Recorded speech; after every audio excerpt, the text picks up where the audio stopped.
Welcome back to another reading and correcting of Shattered Salvation. With me, Kindar, the Tiger Writes, and Ty, the Tiger Supervisor. If you want to listen to these live, it's every Tuesday morning, 8 a.m. Eastern Time on Twitch. And today, we are doing chapter 28. She couldn't have tracked him here. Alex would have known if she'd even gotten close to any of his IDs. After the last time, he scanned himself after every fight. He had programs hovering around his IDs just in case someone sniffed them out. Her face. Whoops, what happened here? What happened is that my cursor was in the wrong place. Her face gave him pause. Something had happened to her since the last time he'd seen her, but the body armor, the body language, it was her. He knew it. Tristan was going to kill him for this. 3 people Alex had left alive were here, working together. There was no way Tristan was going to forgive him for that.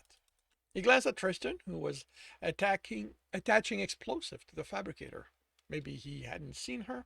He couldn't hope Tristan didn't know what she looked like. After he told him about her, Tristan had researched her thoroughly. Motion at the edge of his vision, he fired as he turned. The person fell and someone else came around the side of the fabricator. He shot her too. He turned and fired at the man on the other side. He missed, having to avoid shooting Tristan by accident, but still sent them back. How big of an explosion? Alex fired left and right, more trying to keep everyone back than trying to kill them. Tristan stood and covered the right. Big enough you don't want to stay here when I run. Tell me when. Alex fired at the next person to come from the left, leaving a hole in his chest. Now. Alex spun and ran after Tristan, firing behind to keep anyone from shooting him in the back. Tristan put a shoulder against someone in heavy armor, lifting them off their feet, using them as a battering ram through the others. Alex fired with one hand, cut another who got close with the other. They weren't making him work hard for their death. It felt like they were determined to commit suicide, the way they were all trying to reach him. Down! Tristan's voice had been soft, but the command sent Alex to a crouch. He'd expected shot over his head as the crowd tried to reach him. Instead, the explosion sent people flying into him, and he was buried under them. He shouldered them out of his way, stabbing anyone still moving, but it made those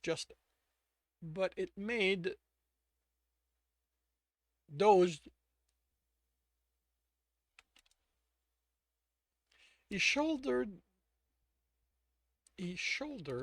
them out of his way. He shouldered them off him. Oops. Off him. Stabbing anyone still moving, but that made those out of his reach come at him. They died too, but a few managed to cut him. He grabbed a gun at someone's belt and fired it to force the others back. He saw Catherine far enough. The explosion hadn't bothered her. She was screaming in her calm.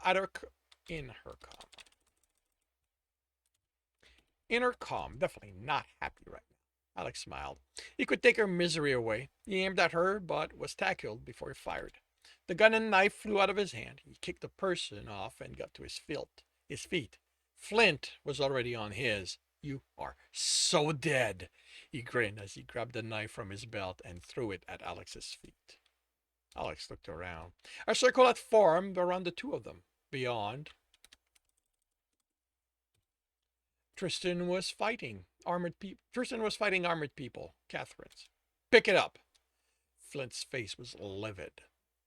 Alex took it. It was well balanced, no electronic he could see, and it was too light. Mono edge, if he was lucky. Just a plain knife if Flint wanted the advantage.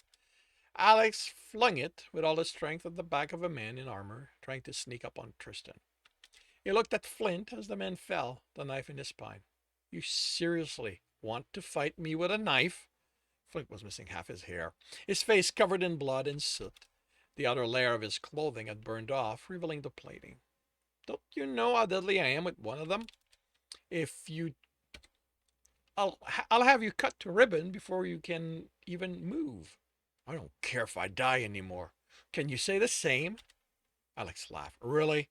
I've accepted I'm dead for so long I don't even think about it anymore. I enjoy the time I have left instead. You should do the same. What's there to enjoy? Flint screamed at Alex. You and that monster of yours blew up Liz. I say. Alex took a vibro knife from his harness. I'd offer him condolences, but this is about ending your pain, not lessening it. Alex covered the distance between them in 3 steps and slashed, but didn't try to connect. He wanted to judge Flint's skill before he committed himself to the fight. He also needed time to figure out how to deal with the mob of people around him. The instant he killed Flint, they would fall on him, and there was Catherine to keep in mind. He smiled. He did love a hopeless situation. Flint threw himself at Alex, slashing left and right. Flint was pouring everything he had in this, fully intent on killing him. Alex parried and dodged. Flint was heading for a short-lived disappointment. In this short attack, he demonstrated he had neither the skill nor the will to win. That meant Alex could take control of the fight and guide where it went.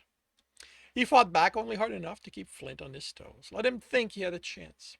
He tried to push their fighting past the circle to force them to move the circle where he wanted, but while he could control what Flint would do, it seemed he couldn't use this to control the crowd. He sighed. He'd hoped to give Flint a good death. Now he was going to have to humiliate him. He shut down the knife. When Flint came at him again, he grabbed his arm, pulled him close, turned, and pressed the knife to the man's throat. Now to find out if he'd interpreted the fact no one in the crowd had shot him yet correctly. He turned to show everyone the situation the leader was in.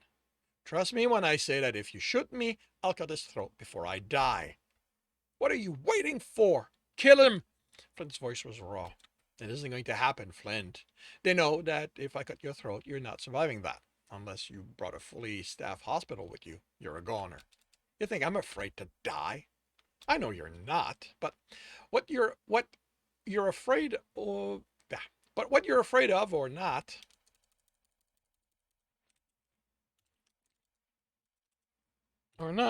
doesn't matter. They're afraid you'll die. See, Flint, you sort of screwed up. You didn't build a criminal empire. You built a fucking family. You and your girlfriend made people care about you. You gave them a place to belong, a place to be safe. You should see the things they say about the silver hand on the net. Oh, they aren't loud. They're too smart for that. But have you wondered why so many people joined your empire? Everyone's been recruiting for you. Alex turned slowly, making sure none of them forgot the situation. Now, they're forced to watch the last of their leader humiliate. They're forced to watch the last of their leaders humiliated. I'm sure they'll avenge you if you die. I'm good, and I'm going to have fun time killing as many of them as I can, but you'll be avenged. That's if you die. They don't want you to. They're afraid of what's going to happen to them if you die. Alex addressed the crowd. That gives me control. You don't want me to kill him, so you have to do what I want. And what I want is for you to make a fucking way between me and my partner. You could still hear the fighting going on. He's going to kill me the moment you let me through. Alex growled low in Flint's ear. Trust me, I really should kill you. My partner's going to make me regret not doing it, but that's fine because I'm going to be with him. I'm going to let you in on something that's going to put this in perspective. I'm telling you, because even if you survive this debacle of yours, you won't be able to use the information. Alex tried to see the fight, but he'd have to let go of Flint, so he reassured himself that any scream coming from that side meant Tristan was alive. You should be honored. You're the first one to hear me say this. I haven't even admitted to myself until now, but that was just stubbornness on my part. My actions have made what I feel so fucking clear. I love him. Enough that I've sacrificed everything for him. If letting you go to be with him again means I have to take a beating, that's fine by me. But you want to know what the kicker is? He doesn't give a fuck about me. See, you can't use how I feel about him against him because it's one-sided. You can try to use him to get to me, I guess, but how many of Catherine's men has he killed already? How do you compare to them? He looked at the crowd. You need to make your choice now. Flint wants you to kill me. I want you to get out of the way. He lives or he dies. Your choice. There was a ripple through the crowd. Anger, fear, resignation. They parted. Alex walked slowly between them, turning Flint in the direction of anyone who took a step toward them. Tristan was down to 4 opponents, dead bodies spread around him. Catherine was nowhere to be seen. Unconscious, dead, he couldn't worry about her. One of his opponents went down, joining the sea of Flint's people and the few armored men on the floor. How many people had Flint decided to sacrifice for this? Alex turned and walked backward to make sure the crowd knew he was still in charge. Things fell silent behind him, and Alex's heart froze. He spun and looked at Tristan, standing, fur matted with blood and his face impassive. Alex's heart started beating again. Are you ready for another fight? He asked as once he was close to Tristan, because the moment I saw his throat open, they're falling on us. He turned as Flint began fighting him. I thought you wanted to die. I'm going to give you that, just. He felt Tristan against his back, heard him growl, his head next to him. It wasn't for him, he knew it, but this growl resonated deep inside him. The crowd took a step back. Alex readied himself. He tensed, and 2 canisters flew over them, bounced on the floor, and came to a stop at the crowd's feet. Tristan grabbed Alex and pulled him down. He felt the blade bite into Flint's flesh, but he lost his grip. He made himself as small as he could and felt Tristan press around him. Alex covered his ears, closed his eyes, and felt Tristan's hand over them. Even with that, the flash of light registered. The concussive force sent them skidding across the floor. When they stopped moving, Alex got to his feet, pulling out knives. Tristan was on all 4, blinking. Those Barons, man? Alex thought he'd yelled, but he barely heard his voice. The men in gray armor were around what was left of the fabricator, clearly unhappy. One of them had the drug dealer by the collar. Alex couldn't hear what looked like a loud argument. The man in the armor was shaking the other, who pointed at someone. One of the merc grabbed her off the floor and threw her over his shoulder. They've got the biochemist. I can't see. Tristan growled. He looked around, eyes tearing up, blinking. Where are they? Alex grabbed his arm and pulled him up. On the left, they're leaving through that hole. He pulled Tristan along as he tried to run. If Baron gets her, he can rebuild the virus. She has the formula in her implant. As soon as they were outside, Tristan fired at the group. The shots went wild, but the mercs were still scattered. Protect the package. Alex barely heard that, but by the body language, the man had to be yelling. You're not getting her. Tristan growled. What's your intent with her? What's your interest in her?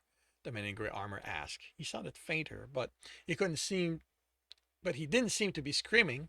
Hopefully his hearing was coming back. Tristan shot in the man's direction, but wasn't even close. Hand me the gun, I can see.